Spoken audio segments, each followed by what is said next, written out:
when he was, you know, 58. It's pretty much the same guy. But he did a Scott Joplin thing on it a long, long time ago. I remember that back in, John, you remember we had those two Scott Joplin LPs at your house we would listen to all the time? And yeah, Alex knew about Scott Joplin. He was a big fan. What was that film? Yeah. And but the artist's name is oh gosh, I'm trying to tip of my tongue. Yeah. We're making it space too. I mean, one of the first things Alex presented to us as something he wanted to contribute, because he was on that record very much like everybody brings something to the table, whatever. And obviously, I gotta say too, it's just we had a really good time making that record, and there's no way we could have passed up an opportunity to go to Ardent and make this record. It was such a great experience. But it's also kind of tough because as a fan, I don't think there's any way it would ever be, like, for me as a fan, as good as the original Big Star record. Even though I enjoy the record and I'm glad that we did it, it's like, there's just no way to compare it. It's not even meant, I think, to be compared in the same kind of space in a way. It's its own little It's entity. a whole new thing. Well, each record took what Alex, but they're all so different. Like, Every they're record. really, so in that way, it is kind of a Big Star record. But what was it? Was it an Elgar? He was Moffatt. Okay, he walked in with sheet music, and he had transcribed this classical piece. Was it Aria Largo that's on the record? And that was like one of three that he had us do for the sessions. And of course, Ken and I weren't expecting to have to read any music whatsoever, and aren't the most proficient at these types of things.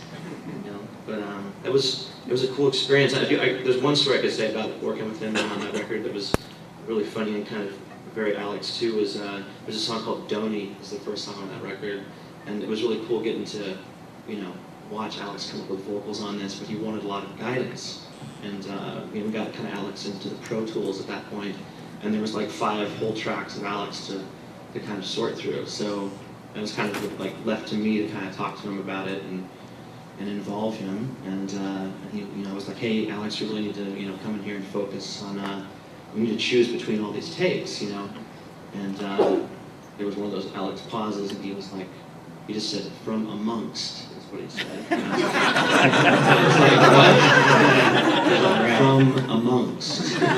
Between is when you choose from between 2 things. If it's more than 2, it's from amongst. And I was like, wow, grammar lessons from Alex. But you know what? He was absolutely right. Of course, I went and Googled it, and he was correct. So thanks, Alex. So we'll probably wrap up here in a minute, and I don't know if, well, first of all, tonight we were maybe going to have some music here, but I think we're probably going to save that for tonight at Antone's at 12:30, and just to let people know, John, tell a little bit about, obviously this has been a difficult thing, and I'll just say, after the news on Wednesday about Alex's passing, my instinct was, well, probably cancel everything, and that was sort of the initial impulse. But after talking with Jody and I had some drinks that night, ironically enough, at this hotel bar, which is at TGI Fridays, which, if you know Radio City, is kind of funny. But and it seemed like the best thing to do was to play, and so anyway, just tell a little bit about the show, just so folks know tonight. Well, a lot of people have agreed to come. We'll play some of the stuff that we always sang, but everybody, if we got like Evan Dando, John Doe, Chris Samey. I think we're going to talk Andy into getting up and playing on a song. The Watson Twins, Sandra Lurka, Mike Mills. Who else am I wish I had the list in front of me, but it's, it should be as appropriate as it can be, and everybody's been so supportive and gracious, of course. So I hope it's going to be really good. Yeah, I just would like to thank GSD&M, Idea City. It's in South by Southwest. The invitation came from South by Southwest very graciously for us to be here, and GSD&M and John McGrath and David and Melanie over there sponsored the show and made it possible for us to be here, and made it also possible for us to continue with the this panel and the tribute to Alex tonight. So I just wanted to say thanks very much to those people. They've been very warm and hospitable and very accommodating. And John, I don't know if you have anything to add. I do have something that I wanted to close with, but anybody else, if they have anything to add to, before we wrap things up in a few minutes.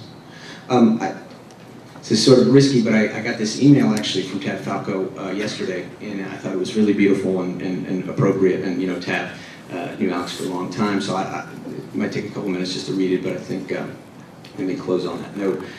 So this was an email from Tad that I received, and it says, "Let us raise our glasses to a fallen comrade and ask ourselves, did we celebrate this man in life as we do now in death? Ah yes, we embraced our comrade and drew him close to our hearts and minds, as close as he would allow. Sure, he touched us literally and he touched us profoundly, as an artist with lyrical intensity, as a person with camaraderie granted and camaraderie rebuffed. Such are the complexities of the artist and of the person. We realize it's not too easy to be friends with an artist, especially a gifted one. His smile often twisted into a leer, even when he was amused by your bonhomme and your adulation. Be careful of tendencies. Okay, we've created it, now let's deconstruct it. Godhead on one hand, destroying angel on the other. Lord help you if you were caught in between. His tones were golden and he knew it better than anyone. Was he resentful because he had given so much and had received less than the key to the temple of abiding good fortune and fame memorial? Was he content in his rickety 18th century cottage on the edge of the French Quarter, surrounded by his guitars and acquaintance and a cognoscenti of musicians who celebrate him as we do now? Did he draw all that he could take from his talents? Did he quaff draughts of indolence? The answers mean little and the questions even less. What matters is that those whom he touched were touched immutably. His legacy is of the mind, of the soul, of earthly pleasure, and of just and lost causes. He left us that redeeming spark of wit and flame to keep us going when we were hovering down in the foxhole of doubt and uncertainty and dodging the adverse missives of Lady Luck, comforted in thinking that Alex would have liked that, or he would have appreciated this, or he would have been elated by this or that, or let's do it the way Alex does. His opinion, his taste, his love is what matters in the end. The last time I saw Alex was in Paris, visiting in his posh hotel suite at the Georges Cinq. He was pleased with his rooms, and we stayed up late while he merrily tutored me with the unending music lesson that had been ongoing since I met him some 25 years before.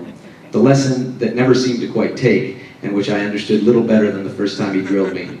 He would say, "Tab, somebody's got to keep the rhythm." And now I wonder, as the last grain of sand has sped through the hourglass, who will keep the rhythm? So raise our glasses to console the living for the loss of a comrade fallen in the snow, which in its chill and whiteness is purifying, rather than fallen in the desert, which is barren. So, thank you. Thank you for coming out and see y'all next time.